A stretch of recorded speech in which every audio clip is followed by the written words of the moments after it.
So I'm a father of one. I gotta find a babysitter. I found Care.com and I was blown away. Through the platform, I was able to find local and experienced candidates along with their reviews and rates, which were way more affordable than I anticipated. Care.com really put me at ease knowing that they were all required to go through a background check.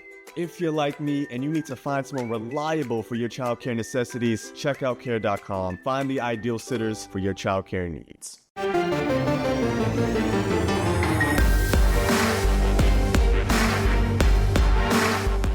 You've discovered your link to GoPowerCat.com's PowerCat podcast. Now, here's your host, GoPowerCat.com publisher, Tim Fitzgerald.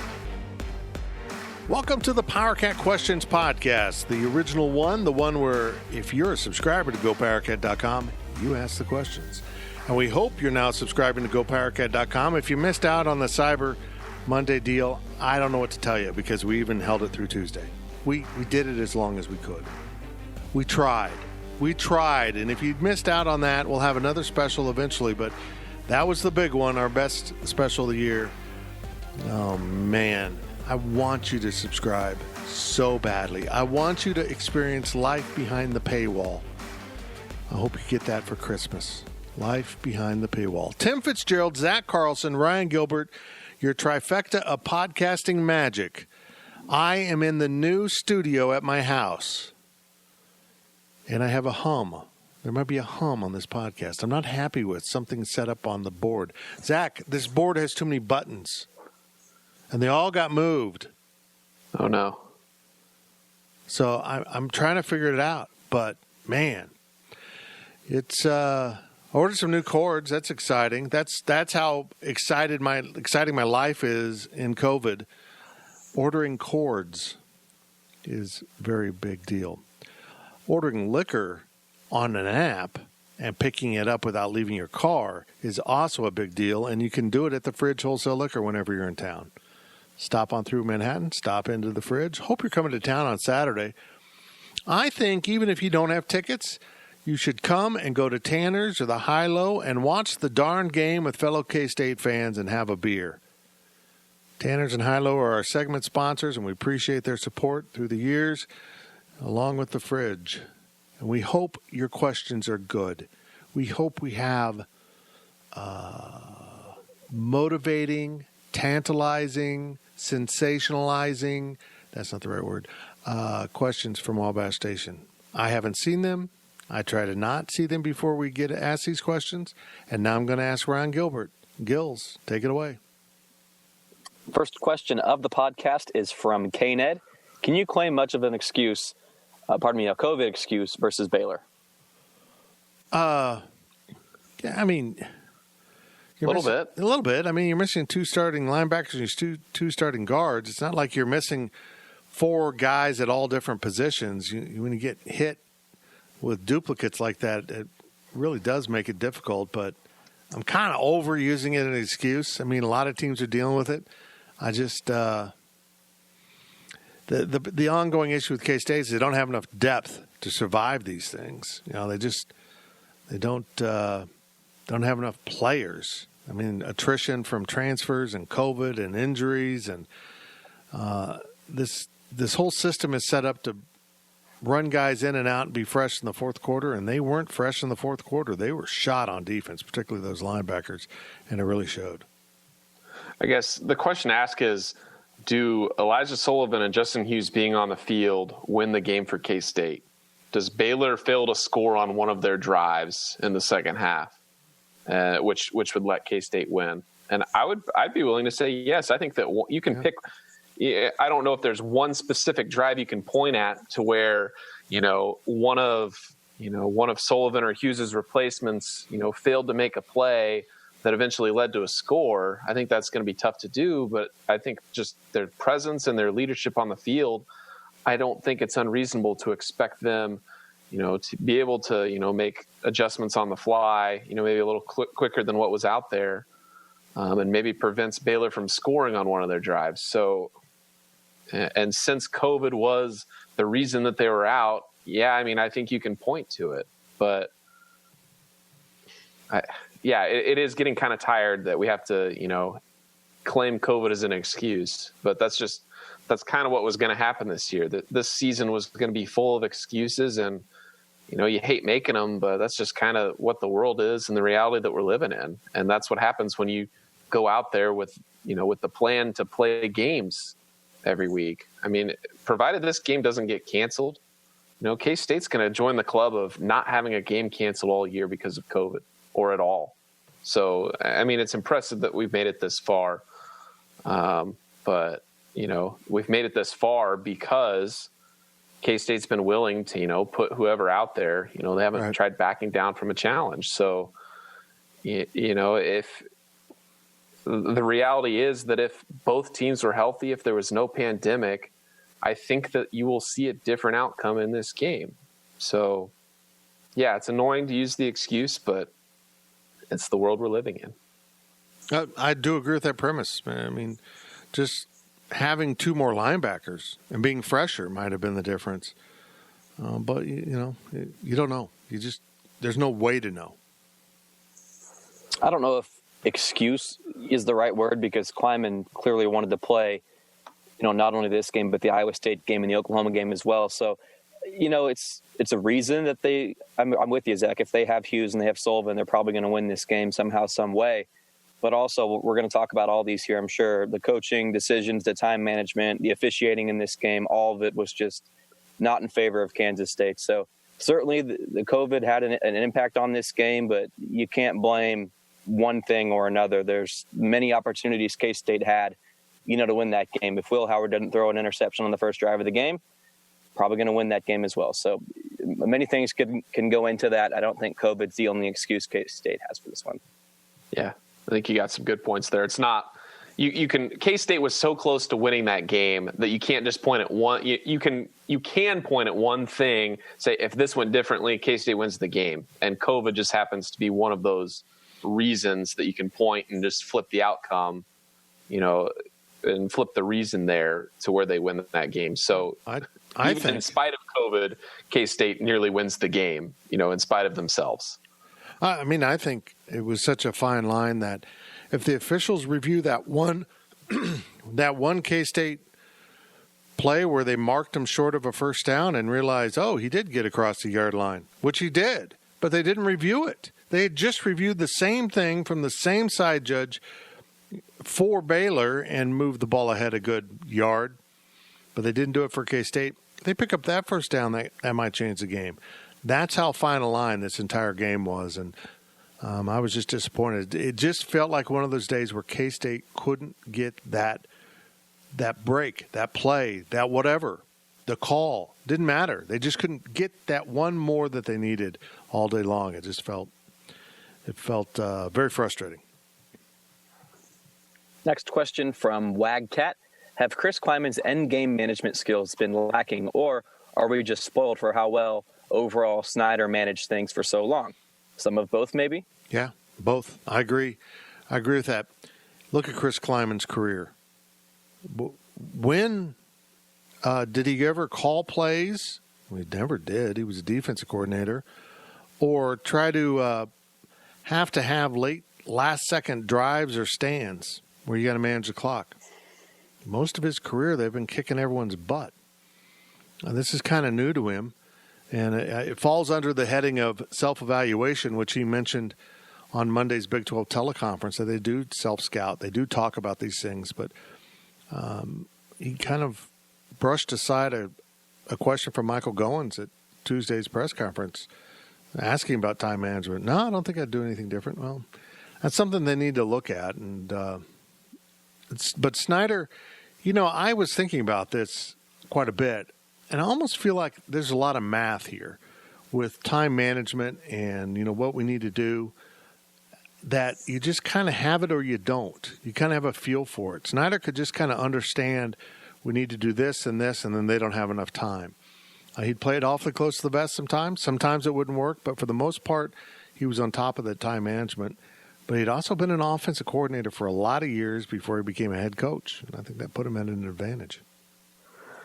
Yeah, I think that the time management thing, you look at the time of possession, I don't remember exactly what it was, but I think K-State was somewhere about 25 minutes. of possession. So that's 35 minutes that you're out there on defense. I think you can point at that as another reason, K-State loses that game. They don't control the ball, throughout the game, not even just talking about the end of the game, but, Klieman, in FCS, he's been dominant. He didn't need to manage the clock. It didn't matter. They were so far in front that didn't matter, how much time of possession they had or, whatever. But, as Bill Snyder showed, at K-State, you have to do some extra stuff, special teams, clock management, time of possession. There's areas that you have to take advantage of, to be able to win. And I think if K-State is still largely a similar team to what they were under Snyder. It's just you have to capitalize on some of these decisions, like managing the clock right, taking advantage of special teams. I think they're halfway there. It's just you got to kind of connect the dots and get everything, flowing again. And I think time of possession really is going to be critical, going forward. I think that is something the coaches need to look at over the offseason, figure out, hey, how can we extend the clock? How can we make these drives last longer? They can't go out at the end of a game like they did, run 2 plays, throw a pass. You ran a minute off the clock and you didn't get a first down. You've got to be able to get the ball up the field and chew up some clock. And I think that's the one area that they're lacking at.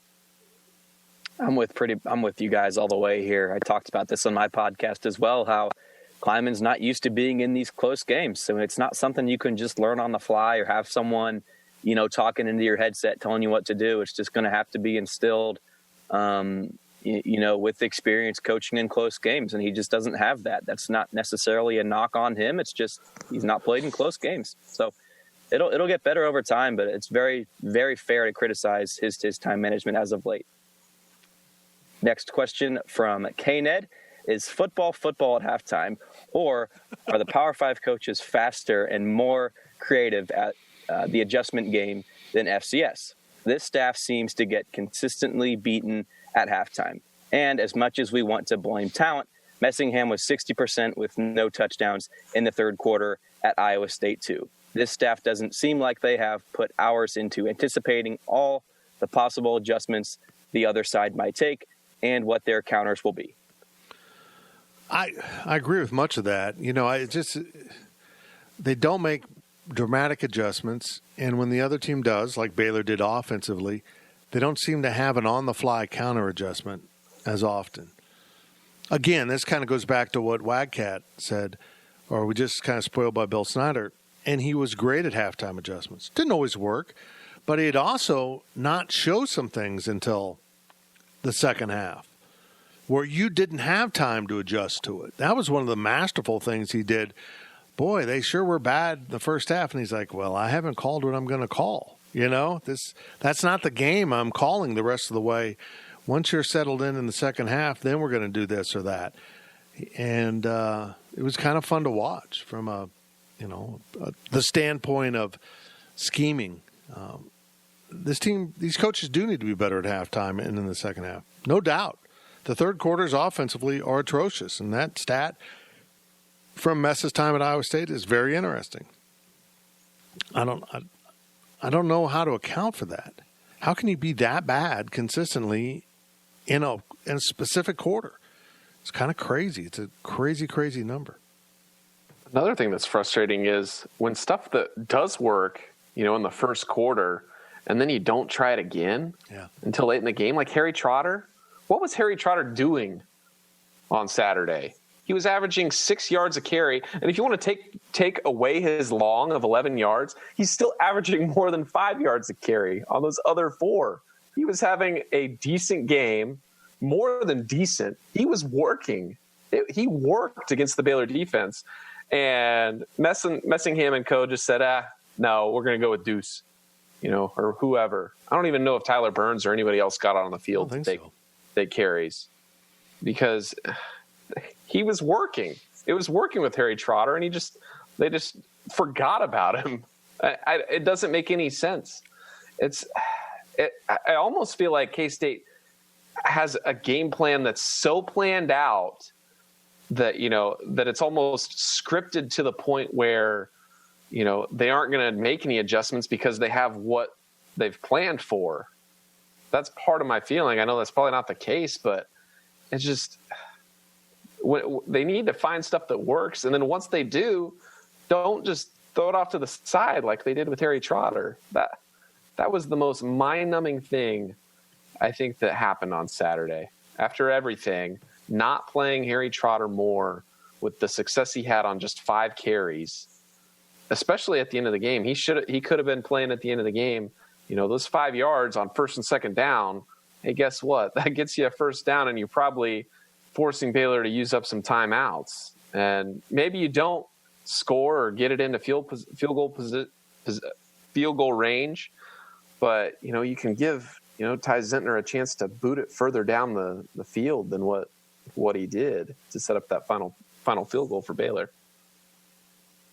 You can have the best game plan in the world, and I'm sure oftentimes Klieman and his staff are very confident in their game plan. But like you said, if the defense, if they've got you covered, man, you've got to learn to adjust. And they haven't done that well this season. I think the numbers certainly prove that. So, again, you've got another fair argument there to make against Messingham or Klieman, whoever that may be, with the lack of adjustments in the third quarter of the second half.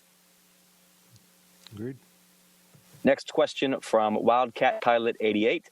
Big 12 teams are 1-6 against the next team after playing Kansas State. The outlier is Iowa State beating Texas, and the stat is likely aided with Baylor scheduled to play Oklahoma this weekend. Any clever reasoning you can think of to explain this? Well, I think it's because K-State is physically superior to everyone else and beats the crap out of them.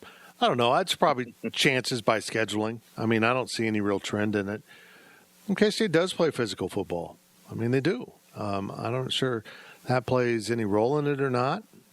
But I think more than likely, if we see this trend continuing over a couple of years, I'll buy into it. But it's probably just how the games fall. I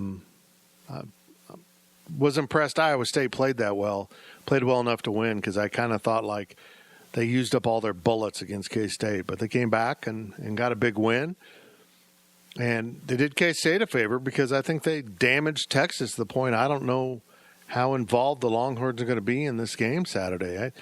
You got players quitting on them now, and I think the thought out of Austin is Herman's just playing out this string, and whether that string is this is it or they actually are going to play that Kansas game, which I don't see any reason to play that game. And I know Kansas would love not to play it, and Texas probably the same. Yeah, well, Kansas stopped playing a few weeks ago. I don't know if you noticed. They continue to show up for games, but they're not really playing. They're a 31-point underdog to Texas Tech. 31 points, and that might be the 9th best team in the conference, maybe the 8th. That's how far behind they are now. Baylor kicked their butt. Texas Tech kicked their butt. It's incredible how bad they've gotten. We've forgotten about, what was that, 16, 17 the last time that Texas lost to KU? Yeah. Come on. Maybe it's a rivalry game, Fitz. It's a big rivalry. It really KU is. almost had them last year. Yeah. Don't take away their Super Bowl like that. Come on. I will be interested to see if they play the game. I can see that being a game where both teams say, hey, well, let's just be done. I mean, Tom Herman's going to be like, hey, I'm getting fired. I'm going to get paid the same whether I play this game or not, and I don't have to go to Lawrence. Plus, it's going to be like 50 degrees, and that's the dead of winter for a guy from Austin, Texas. He still does get paid? Because the NFL players, the Steelers and Ravens, if that game gets postponed, they don't get paid. So that's the different. I don't know. No, coach will get paid. Yeah. Gotcha. No, the Texas players will still get paid. Real quick, what is it? Klieman's either 2-0 or 0-2. Is that stat still true for every Big 12 team? No. No? Because they beat Iowa State last year. Okay. But every other team, I think. It's one of those things. I don't think that there's much that you can really do to explain it. I think it's just kind of the way things go. So what is it, 1-6 now? with teams. That's one of those stats that it's like, how'd you even find that? But, I don't think there's much to look into. So I think K-State's got their teams. The game after K-State, that's not much of an effect. But it's fun to look into. It is fun to think about. That K-State's such a good team that they wear down their opponent that they can't perform well the next week. Wildcat Pilot, where'd you find that? I'm curious. You just sit on ESPN and look at schedules, some schedule grid. Oh, they lost. Oh, I don't know. It's very interesting. I think it's probably coincidence, but it is interesting. Another question from Wildcat Pilot 88. Between K-State and Texas, which team is less motivated to finish the season after last week, and will that play the biggest role in who comes out on top this weekend? Oh, that's Texas. They're done. Yeah. They're done. I mean, they've had two significant players, opt out for the rest of the season. Well, you come 8 out of 10 games you've played, and now you opt out? Really? That's bad. That's really bad when you're a significant player. I mean, if you're a guy who's not playing and you're tired of it, okay. But, I mean, they're opting out because they want to save themselves to the NFL. I'm like, okay, well, that's great for your teammates. They really appreciate that. I think Texas is in big trouble. I'm very thankful that Iowa State beat them because Texas would have come in here with a lot to prove, a lot to gain. Now their dreams of a Big 12 championship and restoring the great tradition of Texas football is gone because they cannot play in it. Yeah, I think it was mentioned in the press box by a lot of people on Saturday that I think Tom Herman's buyout goes down December 1 today or tomorrow. So I don't think he's going to get fired midweek. But if K-State wins on Saturday, he might be taking his own plane home after the game because I think there's a decent chance that Tom Herman is done after Saturday if K-State wins. And if I feel that the players probably get that sense too. I'm sure that, everyone in the program probably gets that sense. And, I think it's going to come down to, is Tom Herman as my football coach worth fighting for if I'm a Texas player? Just based on the careers that you've had under Tom Herman. So, I think that K-State, I think, is going to probably come out and probably is more motivated. It's just, I just think everything with Texas and, everything that's going on there, I just feel like K-State's a much more stable place right now, even though they've lost 4 in a row. I think that's going to be a big motivator. They want to end this season on a decent note, not necessarily make bowl eligibility since it's not technically anybody can go to a bowl game, but as games keep getting canceled like they are, you might want to try fighting to earn a spot if there is a spot, So I think that K-State's going to be the more motivated team on Saturday. I got good news for Tom Herman. If he gets left behind by his team and his AD and they just leave him in Manhattan, the Manhattan airport has daily flights to and from Dallas. And then you can connect right into Austin to get home. So it's very nice. Wow. We've set that up for him. What a free ad there. For flymhk.com. They should have it. They should be our sponsor. Yeah, give us American flights. I like it. What a great trade. Mm-hmm. Zach, I was thinking, did you go drive to Kansas City and then go out west and then go back east to Morgantown? Is that how you did it? Yeah. Went Kansas City and then Denver, Kansas City to Denver to Pittsburgh because that was the quickest and cheapest way to get to Pittsburgh. Crazy. It's just crazy. I mean, but I like flying. Like, it doesn't bother me. I like the actual act of being in an airplane. God, you're weird. You like the free peanuts? They don't do peanuts anymore in Southwest because peanut allergies. They caved. Yeah. They caved. So they caved to those people that might die. They actually improved their snack selection. They've got this great snack mix. I might actually buy some on the internet to have it shipped to my house to eat. You know what? On the ground. I'm sitting in this new studio man cave. You should probably set up your own man cave, but it'd be like a tube, like an airplane, so you feel comfortable. I don't like flying that much. Okay, whatever. Next question. It's the last one of the first half from I Like Pickles Cat. Should we roll with the same offensive line we started the Baylor game with? Well, if those guards were gone for COVID, they won't be back. I mean, if they were just, I don't know how they wouldn't have been gone for COVID. If they got pulled out on Friday for a positive test, unless it was a false positive, I mean, you wouldn't be gone for contact tracing in that way. He pretty was clear about it. It was the testing that got him, so they must have popped positive. I don't know. I wouldn't think they'd be able to play. So now the question becomes, do you keep BB inside? I thought the guards they put in did a pretty good job. So I'm not sure how they'll approach it, but I mean, I would prefer to have those guys back, but I just don't see any way they will be back. I was pleasantly surprised by the way the offensive line performed on Saturday. And even when Poitier went down, for a little bit, and they slid some stuff around. And if we're going to talk about adjustments, if K-State did one adjustment well on Saturday, it was an offensive line. They played great for how the season has gone, and the injuries that they had and the COVID holdouts that they've had.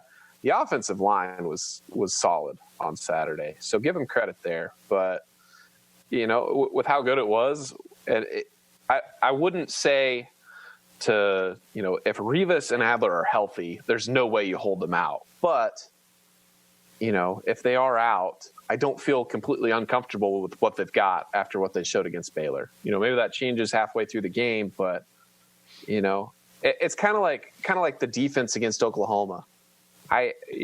You were worried, but once you see Echo Boydo, Justin Gardner, TJ Smith all play decently well, you're kind of like, well, once the other guys come back, we kind of got some depth there. I feel like this is a little bit of a similar situation there with the offensive line. So, I don't want to say, start these guys over Rivas and Adler, but not terribly worried after what we saw.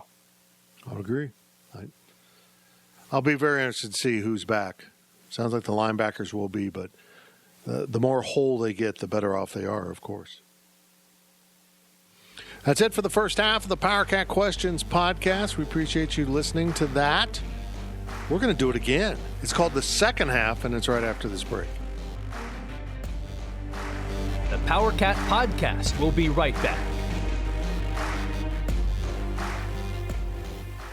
JamesAllen.com is the online destination to easily design a customized engagement ring and save up to 50% compared to traditional stores. You pick a diamond, whether it's lab-created or earth-created, James Allen has over 200,000 conflict-free stones. Then you pick your ring setting and metal. And if you need some help, they have real-time diamond consultations available where an expert can walk you through it all. Get 25% off your order at JamesAllen.com code podcast. That's JamesAllen.com code podcast. JamesAllen.com is the online destination to easily design a customized engagement ring and save up to 50% compared to traditional stores. You pick a diamond, whether it's lab-created or earth-created, James Allen has over 200,000 conflict-free stones. Then you pick your ring setting and metal. And if you need some help, they have real-time diamond consultations available where an expert can walk you through it all. Get 25% off your order at JamesAllen.com code podcast. That's JamesAllen.com code podcast.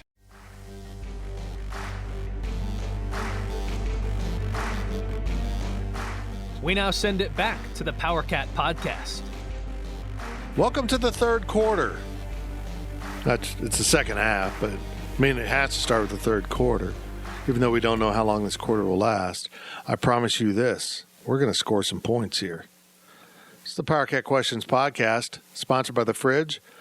Our segment sponsors are Tanner's and the High-Low, all locally owned. Make sure you're supporting locally owned businesses, whether you're in Manhattan, Topeka, Salina, Kansas City, or parts unknown. Well, I'm sure Tanner when I went home. Oh, yeah, that's good. I'm sure people know what part they're in. I just don't know it. So parts unknown is like, I made that too complex. Let's get back to the questions from Wabash Station. Here's Ryan Gilbert. First question of the third quarter from Limestone Silo. Convince me the positives of playing this season, money, experience, etc., outweigh the negatives, transfers, loss of faith in coaches, etc. Will this season leave too sour of a taste to easily get past? Well, No, it shouldn't. It's not going to be too sour. It shouldn't. People are, I don't want to say taking this season too seriously. They're overreacting to this season. Yes. Folks, they're 4-4 in the conference. You're upset about how it's taken place. They won 4, they've lost 4. That's weird and it's uncomfortable. But the schedule got significantly tougher. They had one really tough opponent in the first half of the season, and they caught Oklahoma out of the gates. And K-State and Iowa State took advantage of it and beat Oklahoma when they weren't as good as they are now. Then you played Tech, TCU, Kansas. I mean, those are 3 not very good teams. TCU's improved. And then you went headlong into West Virginia, Oklahoma State, Iowa State. I think West Virginia is really good. People are screaming about how great Neil Brown is. Folks, he's lost 3 games in the conference. Number 4 is coming this weekend with Iowa State. And that includes a win over K-State. So, look, I know it sucks to lose 4 in a row and you go an entire month without winning. But this team is 4-4 in the conference. I don't care about Arkansas State. That's the only game I'm going to COVID excuse this one to. Because you didn't have a game, they did. You didn't have spring football, they did. They knew better at that point how to deal with COVID. It was your first dealing with it, and you were missing a lot of players. That's the only game I'm going to hang the COVID excuse on. After that, it's game on. You're 4-4. If they win this game, they'll be 5-4 the conference the last 2 years in a retooling project that is going to take years. Just because. I mean, they're trying to rebuild the roster, and some of those early players they took haven't worked out. I mean, there's a reason why they were still available in the spring. I'm not overly worried about it. If they'd gone 1-9 or something, maybe I'd be really worried. I'm not worried about this. And, it's like uncertainty is really the concern here. The concern isn't that K-State isn't going to ever be good and Kleiman isn't the guy. You don't know as a fan how Chris Kleiman's going to manage this. You learned how Bill Snyder would manage things, but Kleiman's an unknown. Will he change coaches? Will his friendship with Courtney Messingham outweigh the good of the football team? I would like to think not. But I also don't know that Chris Kleiman thinks firing his friend is a solution other than trying to self-scout and solve the problem. Kids are leaving. They're leaving all over the country. They're finding reasons to leave. They're finding excuses to leave. It's going to be so much better. Josh Youngblood, I've been to Piscataway. Have fun, brother. Have fun. That is one of the ugliest, most spread out, characterless campuses I've ever been on in my life. And you're in New Jersey. Godspeed, young man. Everything's going to be so much better there. I don't know. I don't want to say this generation now, but I'm beginning to think they don't want to see anything through. It's tough. I quit. I want to go somewhere else. It's so easy now. The biggest thing K-State fans could do for at least the rest of this year is quit overreacting. Quit. It's just a screwed up year. Ryan Young had an incredible tweet, Facebook post. Former K-State offensive lineman, NFL, now a minister, about this season is a mess. Some programs are going to benefit from it, others won't.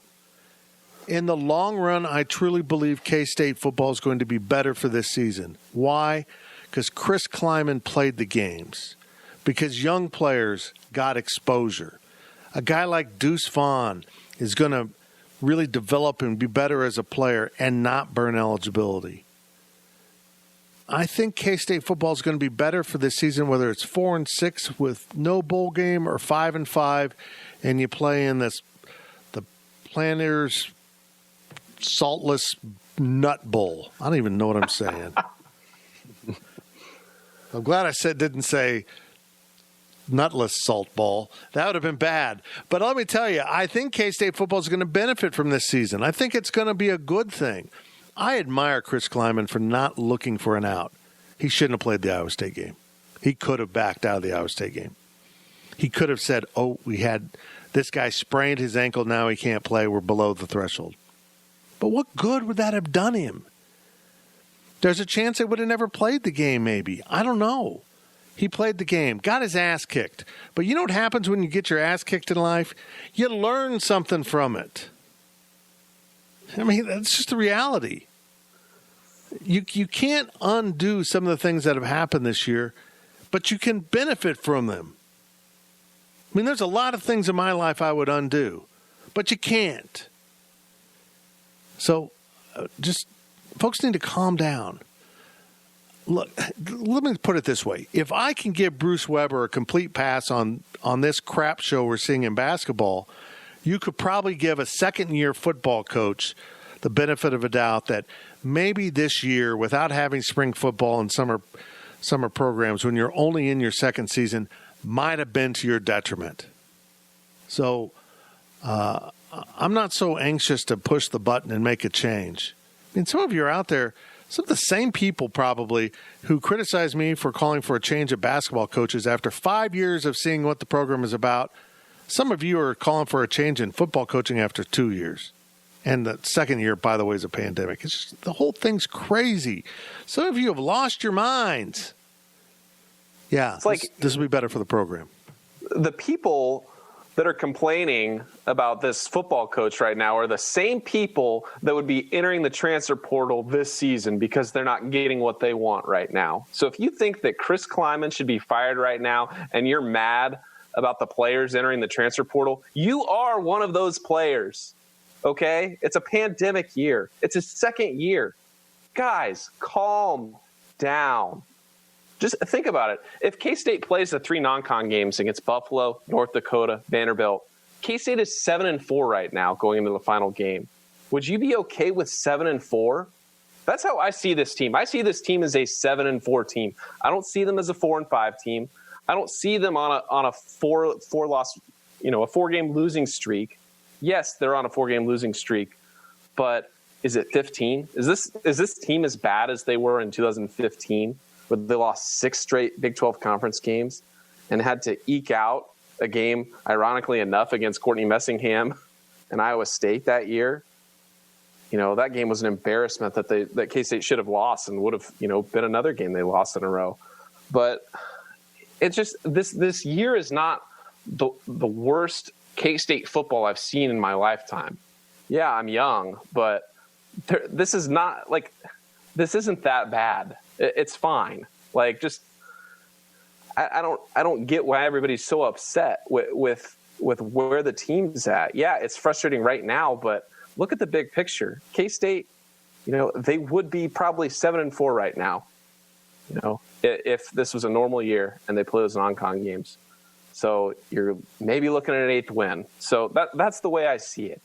Is there's an adjustment you can make in your head for this season and say, you know what, it's not that bad because you're going to beat Vanderbilt, you're going to beat Buffalo, you're going to beat North Dakota. You don't lose to Arkansas State. Because that game wouldn't have happened. So. Maybe you lose to OU and you beat another team somewhere. But I think that this team still, you can adjust it and look at it and say, yeah, they're going for 8-4, and I don't think that that's too bad in a second year when you look at it that way. We just need to be thankful that we've got football. I mean, I can guarantee that anyone listening to this was telling themselves back in July or August, hey, if we just get a season, I don't care if K-State even wins a game. I just want to see some football. So I think we've got to take what we can get. There's been some ugly moments, no doubt about that. But, we've got football, and you guys are definitely right with the points you make that we can't be hitting the panic button. It's the COVID year, and we just need to take what we can get. And, we have football. I think there was a few times where we were not looking good at all for football. So we've got football. Be thankful. We just had Thanksgiving. Let's keep it going. I've learned one definitive thing from this pandemic season. I enjoy Sunbelt football. The hell with MAC action. I like the Sunbelt. It's the fun belt. Did you just call it MAC action? Uh-huh. It's Maction. Maction. It's one word, Maction. Fitz is what we call a boomer, isn't he? Yeah. No, it's MAC action. Yeah. Oh. What is it? Pac-12 in the evening for you, Fitz? What other? I can't make it late at night anymore. Hell, I barely made it through the end of my podcast on Saturday night. Brian Hanley and I are like, okay, we got to go to bed, man. This is late. It's past 10. It was just sad. It's a sad thing what's going on here. Let's move on. That was good. I feel better. Next question is from Girth Brooks. He's new to the podcast. He's been on Go Power Cat for a while, but first time I think we've seen you post a question. Love so welcome. Name. Please give us some more of your lovely questions, Girth Brooks. Of the seniors or impact juniors, such as Wyatt Hubert, who do you expect back on next year's football team? I saw Hubert as a possible day 2 grade for the upcoming draft. Yeah, I mean, I would imagine Wyatt Hubert goes. You think he goes? I think he goes. I think he's healthy. Yeah. He's got the hair the right length. I wouldn't blame him if he went, but just something inside of me says I want to, that he's going to want to finish out his career at K-State, have one more year. I don't know if he'll use the free year of eligibility thing, but man, part of me he seems like the kind of guy that would want to, win with his teammates right now, but I certainly wouldn't blame him if he went to the league and tried getting a paycheck. But man, if he plays as well as he does this year, next year, and even improves, who's not to say he moves up even further? Maybe not out of day 2 into day 1, but if he's third round, maybe he moves up into the second round. But I think he's still got more room to improve. Next season that could possibly up his draft stock. But outside of Wyatt, I don't know if there's any juniors out there that want to leave. As I sit here right now, I would guess John McPherson, Noah Johnson, and Skylar Thompson will all be back. No, that's just guessing. They literally have not told anyone anything, and they will probably sit down as soon as this Texas game over and start sorting through who wants to come back. I would have added Drew Wiley into that. I think Drew Wiley's now probably thinking he might have a shot at the league. I mean, he's played exceptionally well. Maybe the right fit will pop up for free agency. I don't see him being a draft choice, but yeah, I can see him going. I'd love it if he came back because I think he could only benefit unless he got hurt. So I don't think many guys will be back for a couple of reasons, as far as seniors, for a couple of reasons. One, you kind of fall into 3 buckets. One is you're a possible NFL guy.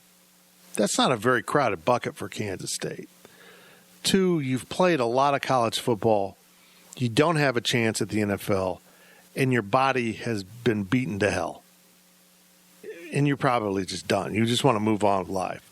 Folks, there's a lot of guys in that bucket, not at K-State, but all across college football.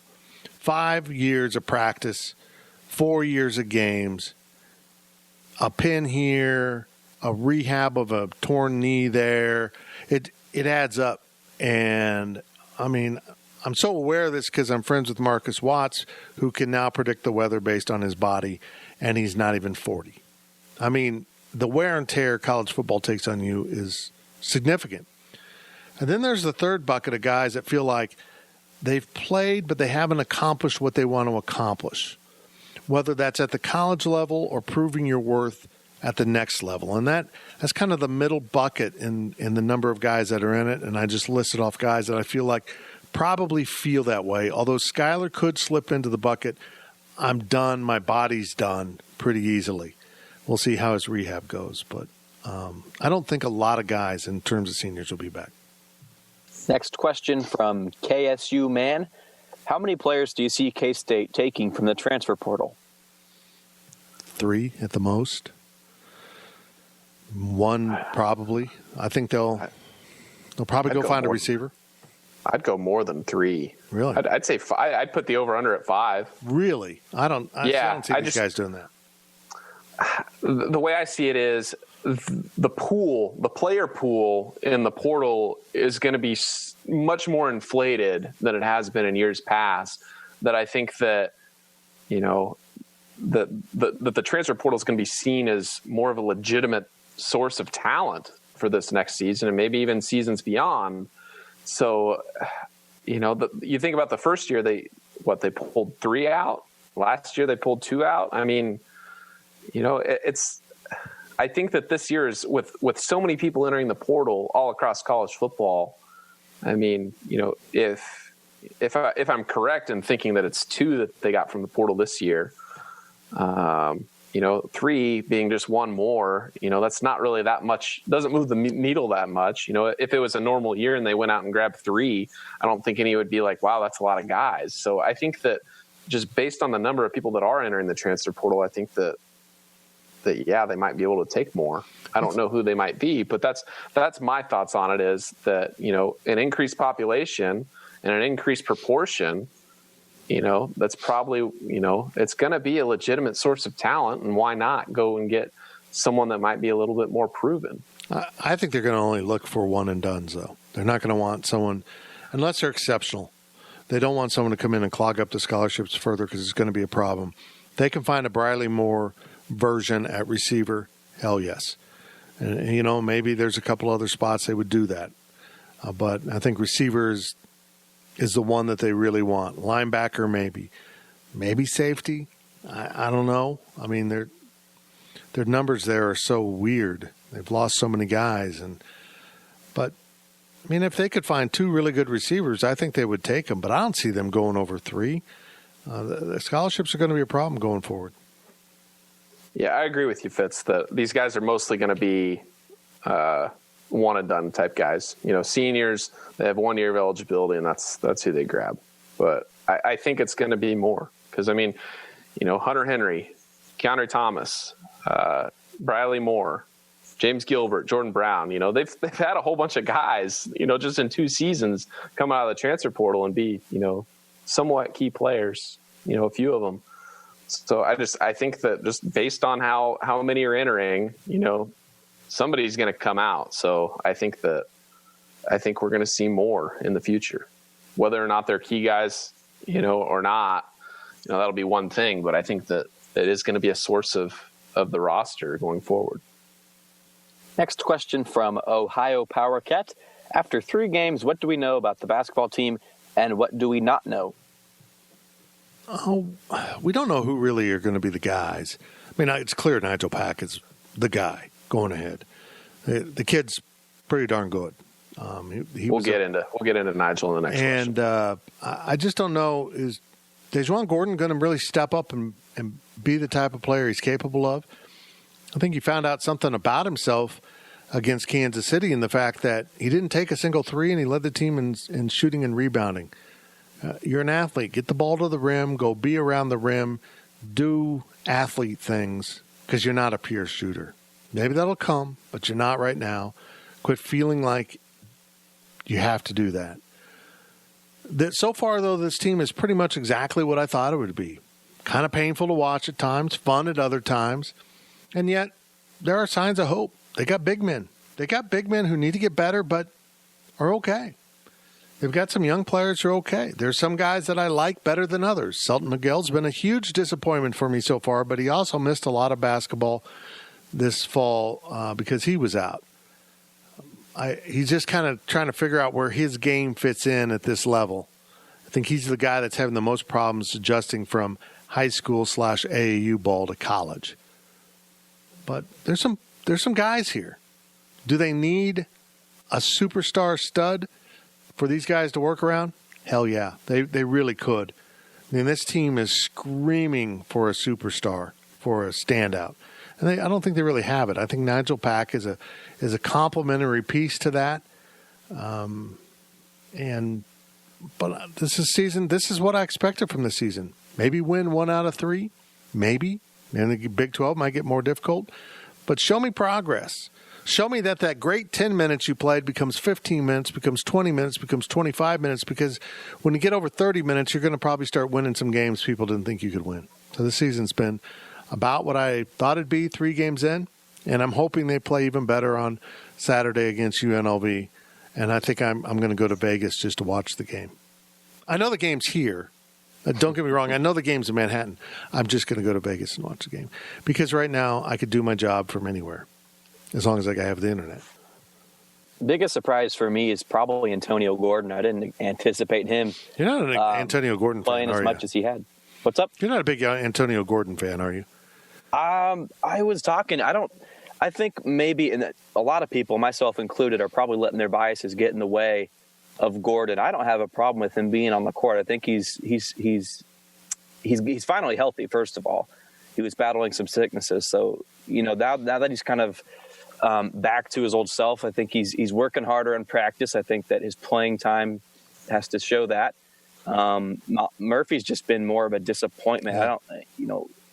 Antonio hasn't done anything special. He's going on the court, playing solid defense. He hasn't done much offensively, but he looks more confident. He doesn't look like a freshman anymore. So it's not really about Antonio. It's just about Murphy, who's struggled, and Gordon's been the beneficiary of that when he has started the last 2 games. So other than that, though, I mean, this is the pandemic year. They're young. Nigel Pack's the guy. Everything else is kind of what I expected it to be. Yep. Last question. Oh, go ahead. Antonio Gordon, I just want to point this out, plays extremely hard. Sometimes that isn't pretty. I mean, sometimes he looks like, what's that, the gif of Kermit the Frog with his hands going everywhere? That's how Antonio plays. He's kind of out of control at times, but he's playing really hard. And this is going to be weird. This is going to be a weird thing to say. I gained a lot of respect for him at Kansas when he was one of the first ones to jump out and say, no, don't mess with my teammate. Now, you don't want guys fighting, but there's something about being that guy that immediately reacts and says, I got your back, brother. That's good for a team environment. Even if he's wrong in how he did it, even if it looked bad, as a teammate, yeah, Antonio had my back. Now, I like him. He needs to refine his game, but it can start with being a great defender and a great rebounder, and I think he sees himself as a great offensive player. Dude, that comes. That'll come. If you do the other 2 first, then all of a sudden the offensive thing seems to snap into place because you're not worried about it. I like Antonio, too. Last year, my first impressions of him really weren't that good. I know he was blowing kisses after he, made a 3 and this and that, and a little arrogance, but it's honest. It's confidence, and I think it happens with a lot of players.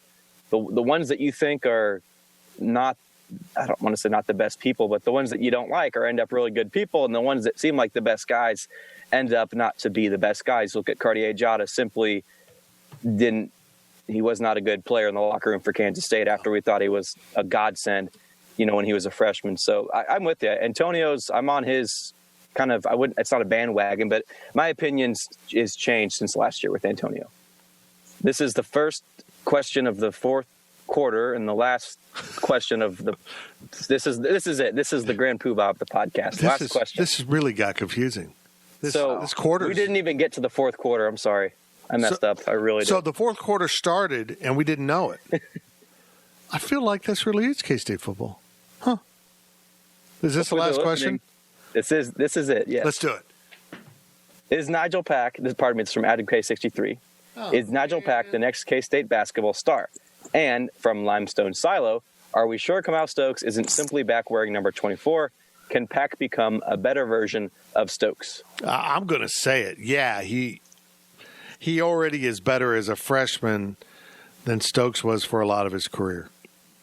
Now, Cam could distribute the ball a little bit better at times. There's more things that have to go on here than scoring.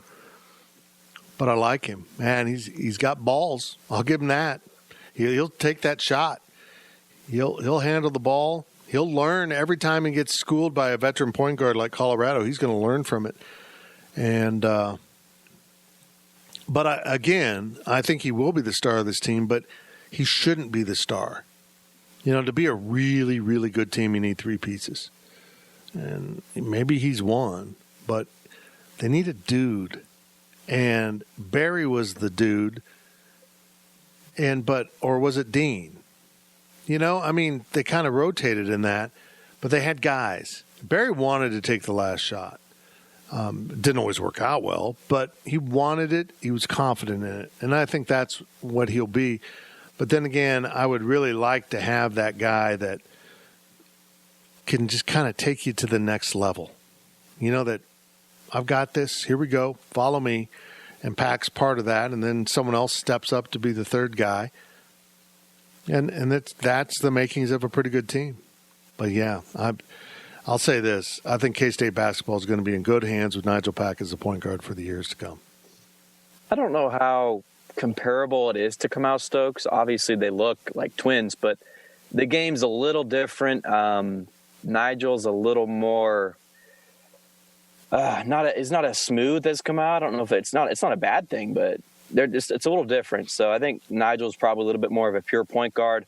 And like you said, Fitz, Kamau really did have Barry and Dean to take the weight off of his shoulders. Nigel, as a freshman, simply doesn't have that. He doesn't have much leadership on that team. So, we'll see who that guy or guys can be to help him out. We haven't seen Luke Kazubke or Carlton Lingard yet, so I'm not saying that they're going to be those guys. But, this injuries, a lot of things have bothered this team.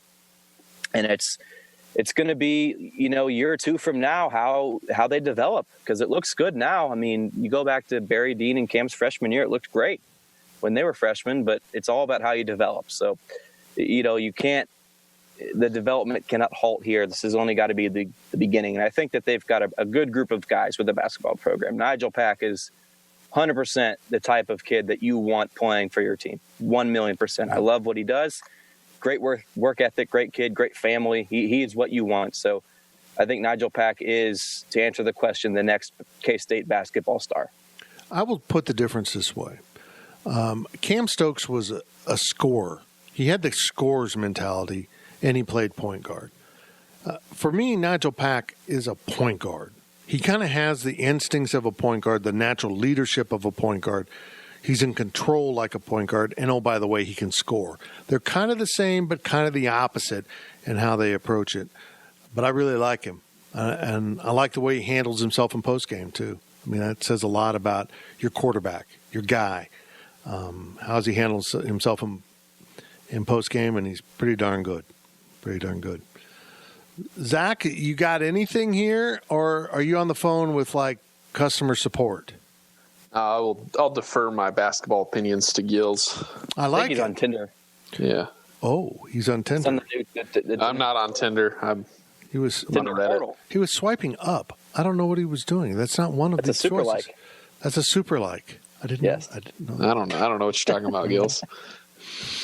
Oh, if there was Tinder for websites, I can't speak now. Tinder for websites, I hope you'd swipe right on GoPowerCat.com, because that's it for this podcast. We'll be back with the pregame podcast. My goodness, this week's flying by. I'm already getting ready to record a pregame podcast. What is going on? The last pregame podcast of the regular season. Chris Klieman says he wants to play a bowl game. I'm not so sure what's going to happen there. Check out my daily delivery later this week on that very topic.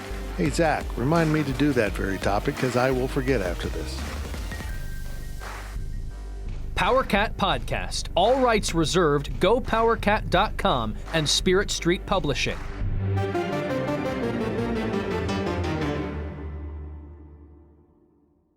With Blue Link Plus, you can access your Hyundai Tucson Limited remotely. Doors unlocked, temperature set, lost car found.